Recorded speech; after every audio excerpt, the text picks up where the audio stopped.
வணக்கம். இது ராஜபிரியன் ரிவ்யூ. இங்க சுசித்ரா பார்த்தீங்கன்னா, ஒரு சீசனுக்கும் வந்து பயங்கரமா கம்ப்ளைண்ட்ஸ அடுக்குவாங்க. இப்ப பார்த்தீங்கன்னா, விக்கல்ஸ் விக்ரம பத்தி அவங்க ஒரு கருத்துக்களா என்ன அப்படி ஒரு விஷயத்த வச்சிருக்கிறாங்க, ஒரு பார்வைய. நான் சுசித்ரா வந்து விக்கல்ஸ் விக்ரம்க்கு சப்போர்ட் பண்ணுவாங்க அப்படின்னு தான் நெனச்சிட்டு இருந்தேன். ஆனா வீடியோ பார்த்தா வந்து அப்படி கழுவி ஊத்துறாங்க. வேற மாரி அவர சொல்றாங்க. அவங்க என்ன சொல்லியிருக்கிறாங்க? பிளஸ் சுபிக்ஷா, விக்ரம் நேத்து என்ன நடந்தது? அந்த ட்ரெஸ்ஸிங் ஏரியாக்குள்ள. ஏன் அவர் வந்து சில ப்ளே பண்றாரு அப்படின்னு சொல்லிட்டு, என்னதான் ப்ளே பண்றாரு அப்படின்னு சொல்லிட்டு பார்ப்போம். ஃபர்ஸ்ட்டு சுசித்ரா அந்த வீடியோ பார்க்கும்போது, அவர் வந்து காம வெறி புடிச்சவரு. பொண்ணுங்கள வந்து டாடி ஹக் குடுக்குறேன் அப்படின்னு சொல்லிட்டு தொட்டு தடவுறதே வேலையா வச்சிருக்கிறாரு. திவ்யா தான் அவருடைய டார்கெட்டு. தொட்டு தடவுறதுக்கு பார்த்துட்டு இருக்காரு அப்படின்லாம் சொல்றாங்க. இவங்களும் பீன் பேக் மாரி இருக்கு தொப்பை அப்படின்னு சொல்லிட்டு போயிட்டு விழுறாங்க. ஆனா, அவருக்கு வந்து அந்த சீப் த்ரில்லு அவருக்கு இருக்கு அப்படின்லாம் சொல்லிட்டு இருக்கிறாங்க. அதுக்கு உண்டான எவிடன்ஸ் இருக்கா அப்படின்னு பார்த்தா, அவர் அந்த மாரி ஆக்ட்ல பெருசா இன்வால்வ் ஆன மாரி நமக்கு தெரியல. ஒரே ஒரு இடத்துல ரொம்ப நேரம் கட்டி பிடிச்சிட்டு இருந்தாரு வியனாவ. அதுவும் அந்த பாத்ரூம்ல வந்து அவங்களுடைய என்னோட இன்னர்லாம் இருக்காதுல்ல, அது தெரிஞ்சு தான் எடுத்துட்டு வந்து ஒயிட் பக்கெட் எடுத்துட்டு வந்து வச்சீங்களா? அப்படின்லாம் சொல்லிட்டு கேட்டாங்கல்ல. ஸோ அங்க அதுக்கப்புறமா சாரி கேட்டதுக்கு அப்புறமா எபிசோட் முடிஞ்சதும் ரொம்ப நேரம் ஹக் பண்ணிட்டு இருந்தாரு. என்ன வித்தியாசமா வேற மோட்ல போயிட்டு இருக்காரு அப்படின்னு சொல்லிட்டு பார்த்தோம். ஆனா, இத வந்து நேரடியா நம்ம எடுத்துக்க முடியாது. அவர் அந்த மாரி ஆக்ஷன் எதுவும் பண்ணல. ஆனா, சிந்தனையில அப்படி ஒரு ப்ளே ஒண்ணு பண்றாரு. அவர் அப்படி யோசிக்கிறாருன்னு சொல்லிட்டு மண்டைக்குள்ள போய் நம்ம ஆராய்ச்சி பண்ணல. அவருடைய ப்ரொஜெக்ஷன் மத்த பெண்கள பத்தி அப்படிதான் வெளிய குடுக்குறாரு. அப்படி ஒரு கெட்ட பேர் எடுத்துட்டு அவங்கலாம் வெளிய போணும் அப்படிங்கிறது தான் அவருடைய கேமா இருக்கு. நீங்க பார்த்தீங்கன்னா, அந்த ஜூஸ் டாஸ்க்ல கியூசியா திவாகர் இருக்கும்போது, இங்க அண்ணன்னு கூட்டிட்டு இருந்த இதுவரை, இப்ப வந்து நான் மாமான்னு கூப்பிடுறேன் அப்படின்னு சொல்லிட்டு, அவங்களுக்கு சுபிக்ஷாவுக்கு வந்து சாரி கட்டி அதுவரையும் பார்த்தீங்கன்னா, சுபிக்ஷா டாப் இமேஜ்ல இருந்தாங்க. அப்ப 2 விஷயம் பண்ணாங்க. 2 தப்பு. ஒண்ணு வந்து பார்த்தீங்கன்னா, பார்வதி கூட ஒரு டீல் போட்டு, அந்த பாஸ வாங்கிட்டு ஜெயிச்சுட்டு, அதுக்கப்புறம் முடியாது அப்படின்னு சொல்லிட்டு வேற ஒரு கேம் ஆடுனாங்க. அது வந்து டிபேட். என்னோட பார்வையில அது தப்பு தான். ஏன்னா வாக்குறுதி குடுத்துட்டு அதுக்கப்புறம் அவங்க வேற மாரி உருட்டுனாங்க. ஆனா இன்னொன்னு இப்ப விஜய்ஸ் வந்து அதுக்கு சொன்னாரு, கேம்க்குள்ள உங்க கேரக்டர்லாம் வருதுல்ல, அத கொஞ்சம் பாத்துங்க அப்படின்னு சொல்லிட்டு. ஆனா இன்னொன்னு பெருசா விமர்சனத்துக்குள்ளானது இதான். உள்ள கெஸ்ட்டா போன பிரியங்கா, மஞ்சரி, தீபக் எல்லாருமே கூட கழுவி ஊத்துனாங்க. என்ன என்ன கான்செப்ட் அது அப்படின்னு. எதுக்கு அந்த மாரி பண்ணணும் அப்படின்னு. ஸோ அது கான்செப்ட்டாவே கேவலமான கான்செப்ட் இல்ல. அதுக்கு சுபிக்ஷாவ யூஸ் பண்ணாரு டூலா. மொத்தமா டேமேஜ் ஆச்சு பேரு. அடுத்த சம்பவம் தான் வியனாக்கு அவர் பண்ணது. இப்ப வெளிய வந்திருக்கிற வியன்னா இப்ப புரிஞ்சிருக்கிறாங்க. ஆனா ஆக்சுவலி அவங்க எவிக்ட் ஆகுறதுக்கு அந்த ஆரம்பத்திலேயே அந்த போன வாரமே புரிஞ்சுக்கிட்டாங்க. நாமினேஷன்லயும் சொல்லியிருப்பாங்க. இவரு சிலர எமோஷனலா கனெக்ட் ஆகி கூட வச்சுக்கிறாரு கனெக்ட் பண்ணி. இவர் மட்டும் வளர்ந்துட்டே போறாரு. மத்தவங்கலாம் கீழ போறாங்க அப்படின்னு சொல்லியிருந்தாங்க. கரெக்ட்டா சொல்லியிருந்தாங்க. இன்ஃபாக்ட் 2 இடத்துல பார்த்தீங்கன்னா, அழ வச்சிருந்தாங்க. அதுல ஒரு இடம் வந்து மிஸ் ஆயிடுச்சு. அந்த பக்கெட் மேட்டரு. அது வந்து அவங்களுக்கு தெரியாது. இந்த பிளான் எல்லாம் பார்வதி போட்ட பிளான் அப்படின்னு நம்ம நெனச்சுட்டு இருந்தோம். ஆனா விக்ரம் அடிக்கிற முனைப்புல பார்த்தீங்கன்னா, அவங்க அதெல்லாம் பிளான்னு தெரிஞ்சு தான் இப்படி ஒண்ணு பண்ணியிருக்கிறாங்க. அங்க பேக் ஃபயர் ஆயிடுச்சு வியனாக்கு. ஆனா இன்னொரு இடத்துல செம்மையா லாக் பண்ணாங்க.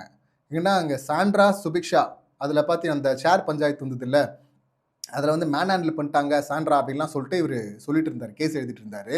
இப்ப அந்த டாஸ்க் ஏரியாக்குள்ள இவர் வந்து லாக் பண்ண அதுக்கப்புறமா தான் சுபிக்ஷா, பிரஜன் வந்து அந்த நெக்லஸ் எடுத்தாங்க. ஸோ அப்படி நீங்க லாக் பண்ணும்போது எங்க கூட தான் அடிபட்டுருச்சு. நீங்க கூட தான் மேன் ஹேண்டில் பண்ணீங்க அப்படின்னு சொல்லிட்டு இவங்க கேஸ் எழுதினதும், அவரால வந்து தாங்க முடியல. என்னடா இது அந்த பக்கம் கேஸ் எழுதுனா நம்ம மேல இது திரும்புது அப்படின்னு சொல்லிட்டு பயங்கரமா அழ ஆரம்பிச்சுட்டாரு. எங்கங்க எந்த உலகத்துலங்க இது மேன் ஹேண்ட்லிங்? நான் சாரி கேட்டேங்க. அவங்க சாரி கூட கேட்கலங்க. எப்படிங்க 2ம் ஒண்ணாகும்? அப்படின்லாம் அழுதுட்டு இருந்தாரு. அப்புறம் இனிமே நான் உன் மேல கேஸ் எழுத மாட்டேன்னு சொல்லிட்டு வியன்னா சொன்னாங்க. ஆனா அதுக்கப்புறம் தான் அந்த பக்கெட் கேஸ் எழுதுனாங்க. ஸோ இது வியன்னா. வியன்னா வந்து சும்மா இருந்த வியன்னாவ அவங்கள கூப்பிட்டு, "நீயும் எஃப்ஜே வந்து லவ் பண்ணா நல்லாருக்கும். ஏன்னா நான் ஒரு ஸ்டோரி எழுதணும்னா லவ் ஸ்டோரி அப்படிதான் எழுதுவேன். 2 எக்ஸ்ட்ரீம் கேரக்டரு. அவங்க 2 பேரும் சேர்த்து வைக்கணும். அதுதான் வந்து சுவாரஸ்யத்துக்காக கதையில அப்படிதான் பண்ணுவாங்கன்னு வச்சுக்கங்களேன். அதனால தான் என்கேஜ்மென்ட் ஆன பொண்ண வந்து லவ் பண்ற மாரிலாம் கூட காட்டுவாங்க. எதுனா இதுக்கப்புறம் எப்படி நடக்கும் அப்படிங்கிற ஒரு ஹைப் இருக்கணும் அப்படிங்கிறது தான். இது 2ம் சேரவே சேராது அப்படிங்கிற மாரி இருக்கணும். அது சுவாரஸ்யத்துக்காக கதையில பண்றது அது. ஆனா இவரு என்னவோ புதுசா கண்டுபிடிச்ச மாரி இத ஒண்ணு சொல்லி, அவங்கள கன்வின்ஸ் பண்றாரு. ஆரம்பத்தில முடியாதுன்னவங்க கடைசியில அந்த ட்ராப்ல விழுந்துட்டாங்க. அதுதானே மெயின் ரீசன் அவங்க வெளிய போறதுக்கு. தப்பான பேர் ஒண்ணு வந்ததுல்ல. ஸோ வியன்னா கதைய அங்க அப்படி முடிச்சு விட்டாரு. கூடவே இருக்கிற கனியக்கா. இப்போ கனியக்காவ 2, 3 இடத்துல நான் பார்க்குறேன். அவங்க வந்து உளர்றாங்க. வார்த்தையை விட வர்றாங்க. அப்படி விட வரும்போது இவர் ஸ்டாப் பண்ணுறாரு. ஸ்டாப் பண்ணோன்னே இவர் சிக்னல் கொடுத்தோன்னே அங்கே சைலண்ட் ஆயிடுறாங்க. இப்போ என்ன நம்பிக்கை இருக்கும் இவங்களுக்கு? இதே போல தான் சுபிக்ஷாக்கும் வீணாக்கும் கூட ஆரம்பத்தில் என்ன நம்புவாங்க இவங்க? இவர் வந்து நம்ம தப்பாக போயிடக்கூடாது, நம்ம பேர் கெட்டுறக்கூடாதுன்னு சொல்லிட்டு எவ்வளோ கரிசனையாக ஒரு கார்டியன் மாதிரி, ஒரு மென்டார் மாதிரி நம்மளை கைட் பண்ணுறாரு, பாதுகாக்கிறாரு அப்படின்னு சொல்லிட்டு ஒரு நம்பிக்கை வரும்ல. அந்த நம்பிக்கையை தான் அவர் வந்து யூஸ் பண்ணிக்கிறாரு. ஸோ அப்படி தான் கனியக்காவை கூப்பிட்டு போயிட்டு, உங்களுக்கு எந்த மாதிரி பொண்ணு பிடிக்கும், எந்த மாதிரி பையனை பிடிக்கும் அப்படின்னு சொல்லிட்டு கேட்க, அவங்க எஃப்ஜேன்னு சொல்கிற மாதிரி, அவங்க ஜென்ரலாக பெண்களை வந்து பிடிக்காதுன்னு சொல்கிறாங்கல்ல, அந்த பசங்களை தான் எனக்கு பிடிக்கும்னு சொல்ல, எஃப்ஜே மாதிரி பையன் ஏற்கனவே எஃப்ஜே கொஞ்சம் ஓவராக நெருக்கமாக இருக்கிறான் கனியக்கா கூட, சம்மந்தமே இல்லாமல் இந்த கழுத்தில் அப்படி சாயிறது, மடியில் படுக்கிறது, இது மாதிரி நிறைய இருக்குது, நிறைய காட்சிகள். நேற்று கூட அது நடந்தது மோசமாக. இத்தனைக்கும் ஆதிரை வந்து சொல்லிட்டாங்க இது மாதிரிலாம் வெளியே தப்பாக பேசப்படுது அப்படின்னு. அது தெரிஞ்ச பிறகும் அவங்க அலோவ் பண்ணுறாங்க எஃப்ஜேவை. ஸோ இந்த மாதிரிலாம் ஒரு பக்கம் போயிட்டுருக்கு. இவர் கூட கூப்பிட்டு உட்கார வச்சு எஃப்ஜே மாதிரி பையன் தானே பிடிக்கும் அப்படின்னு சொல்லிட்டு அவங்க வாயால் சொல்ல வைக்கிறாரு. ஸோ அந்த பக்கம் கனியக்காவை காலி பண்ணி விட்டாரா. இப்போ சுபிக்ஷாவுக்கு லாஸ்ட் வீக்கே ஆரம்பிச்சிட்டார் அந்த கோர்ட் டாஸ்க்லேயே வந்து அவர் கேஸ் போட்டது என்ன, பாடிட்டே இருக்கிறாங்க, கொள்றாங்க அப்படின்னு சொல்லிட்டு. அவங்க இங்கே ஒரு திறமையாக வளர்த்துக்கிட்டு தான் அவங்க நினச்சிட்டு இது மூலிமா என்டர்டைன் பண்ணுற ஆடியன்ஸ் சப்போர்ட் இருக்குது அப்படின்னு நினச்சிட்டு இருக்கும்போது, பாசிட்டிவாக இருக்கும்போது, அதை ஒரு பெரிய குறையாக போட்டு அடிக்கிறது இருக்குல்ல, அந்த வேலையை அவர் பார்த்தாரு. அப்போ தான் விஜேஎஸ் ஒரு ஹிண்ட்டு கூட கொடுத்து அனுப்புனாரு. அண்ணன் சொல்லிட்டு இதுக்கெல்லாம் கேஸ் போகிறாரு பார்த்துக்குமா அப்படின்னு. ஆனாலும் அது சுபிக்ஷாவுக்கு புரியல. வியனாவுக்கு புரிஞ்சுது, லேட்டாக புரிஞ்சுது, சுபிக்ஷாவுக்கு புரியல. இப்போ வியனாவை வந்து லவ் பண்ண சொல்லிட்டு அதுக்கப்புறம் பார்த்தீங்கன்னா எஃப்ஜேவும் அவங்களும் அவர் ஜெயிலுக்கு போனார்ல எஃப்ஜே, அப்போ பார்த்தீங்கன்னா வெளியே வந்து தடவிட்டு இருப்பார். அப்போ வந்து இவங்க தான் கழுவி ஊற்றுவாங்க. இப்போ கனியக்கா ஒரு பக்கம் வந்து சாவடிச்சிருவான், உள்ள போடா அப்படின்வாங்க. அப்போ இவர் வந்து பார்த்தீங்கன்னா நாய்க்குட்டியை தடவுற மாதிரி தடவிட்டு இருக்க, சி கேவலமாக இருக்குது, எஞ்சிப்பா அப்படியே குப்புற படுக்க வச்சு தடவன் வயிற்றுல அப்படின்லாம் பேசியிருப்பார். இவர் தான் ஆரம்பத்தில் லவ் பண்ணுங்க அப்படின்னு சொல்லிட்டு கோத்து விட்டது. ஸோ அந்த கேம் 2 கேம் பார்த்தோமா. இப்போ சுபிக்ஷாவை அடிக்கிறதுக்கு ஆரம்பித்தார். அதில் பெருசாக அஃபெக்ட் ஆகலை கோர்ட் டாஸ்கில். இப்போ கூப்பிட்டு அரோரா உன்னை விட பெஸ்ட்டு, அரோரா பயங்கரமாக பிக்கப் ஆகுறாங்க, நீ வேஸ்ட்டு, நீ பின்னாடி போயிட்ட அப்படின்லாம் சொன்னதும் அவங்க உடனே ஹர்ட் ஆகுறாங்க. அது எந்த லெவலுக்கு போயிடுச்சு அப்படின்னா, இந்த கான்வர்சேஷன் இவர் காலி பண்ணுது, அவங்க வந்து அப்படியே இங்கே வீசிங் வந்து அழுவாங்கள்ல, அந்த மாதிரி பயங்கரமாக அப்படியே ஒரு பேனிக் அட்டாக் லெவலில் அதை எடுத்துகிட்டு போயிடுச்சு அவங்கள. இப்போ இதில் இன்னொன்று வேறு பண்ணுறாரு பாருங்களேன், உள்ளே கூப்பிட்டு போயிட்டு ட்ரெஸ்ஸிங் ஏரியாவில் கூப்பிட்டு போயிட்டு உட்காந்து என்ன ரகசியம் வேண்டி கிடக்கு. 2 பேரையும் மைக் போட்டிருக்கிறாங்க. மைக் போட்டிருக்கீங்க, அதுக்கு வெளியே வந்து பிக் பாஸ் சொல்கிறாரு, வினோத் அங்கே போய் செக் பண்ணுங்க, 2 பேரும் உள்ளே இருக்கிறாங்க, வெளியே வர சொல்லுங்கள், இன்னொரு முறை உள்ளே போனால் இந்த மாதிரி மறைஞ்சிருந்து பேசினா அவங்கள வந்து நான் அந்த ஸ்க்ரீனையே தூக்கிடுவேன் ட்ரெஸ்ஸிங் ரூமை. அது எதுக்கு அந்த ஸ்க்ரீன் போட்டது, ட்ரெஸ் பண்ணுற ஏரியா, அது ட்ரெஸ் மட்டும் தான் பண்ண போனோம் அங்கே. ஆனால் அங்கே நிறைய சீக்ரெட் பேசப்படுது. இப்போ இதுக்கு முன்னாடி பார்த்தீங்கன்னா பாத்ரூம் ஏரியாவில் வியனாவும் பாத்ரூம்குள்ளே வியனாவும் சாண்ட்ராவும் ஒன்றா இருக்கிறாங்க, மைக் இல்லாமல் இருக்கிறாங்க, ரொம்ப நேரமாக இருக்கிறாங்க, என்னென்னு போய் கேளுங்க ரம்யா அப்படின்னு சொல்லிட்டு ரம்யா கிட்ட சொல்லியிருப்பார் பிக் பாஸ். அப்போ பார்த்தீங்கன்னா இவர் ஒரு மாதிரி கேவலமாக ரியாக்ட் பண்ணியிருப்பார். யாருன்னா இந்த விக்ரம். பிக் பாஸை மதிக்கணும், பிக் பாஸை மதிக்கணும். சாண்ட்ரா திவ்யா ஜெயிலுக்கு போகாமல் இருந்தாங்கல்ல, அப்போ அவர் சொன்னது அதுக்கப்புறமாவும் சொல்லிட்டு இருந்தது என்ன, பிக் பாஸை மதிக்கலைங்க அப்படின்னாரு. பிக் பாஸ் எப்படிங்க மதிக்காமல் போவீங்க அப்படின்லாம் சொன்னார்ல. அதுக்கப்புறமா தொடர்ந்து நிறைய இடத்துல சொல்லியிருக்காரு, நான் அப்போவே சொல்லியிருக்கேன் இவர் ஒரு இடத்துல மாட்டுவார் வசமா அப்படின்னு சொல்லிட்டு. கரெக்டாக இப்போ மாட்டினாரா. அதுக்கப்புறம் அந்த பார்வதி கத்திக்கிட்டே இருக்கும்போது அந்த நெக்லஸ் டாஸ்கில் தான் அப்போ என்ன சொன்னார், உள்ள பிக் பாஸ் கூப்பிடுவார், இவர் போயிட்டு வந்து எல்லாரும் டாஸ்க் ஏரியாவுக்கு வாங்க, டாஸ்க் ஏரியா பிக் பாஸை மதிக்கிறவங்க வாங்க, வராதவங்க இங்கேருந்து சாவு அப்படின்லாம் சொல்லிட்டு போயிருப்பார். ஸோ அப்படி நான் தான் பயங்கரமான விசுவாசின்னு சொல்லிட்டு இருந்தாலும் இவருக்கு தெரியாதா, ஸ்க்ரீனுக்கு உள்ளே போயிட்டு 2 பேர் உட்காந்து பேசலாமா, அது தப்பு இல்லை. அது பேசுறது எதுக்கு அங்கே போகணும், அதுவும் சுபிக்ஷா கூட பேசுறதுக்கு எதுக்கு அங்கே போனோம், அவரு எதுக்கு கேமராலேருந்து மறையணும். கேட்டால் மைக் போட்டிருந்தோம், மைக் போட்டுட்டு தான் இருந்தோம் உள்ளே அப்படின்றாங்க. மைக் போட்டுட்டு இதுங்க மறைக்கிறீங்க, முகத்தை எதுக்கு மறைக்கிறீங்க, மைக் போட்டுட்டு பேசுகிற மாதிரி பேசிட்டு வேறு சைன் லாங்குவேஜில் தான் பேசுனீங்களா.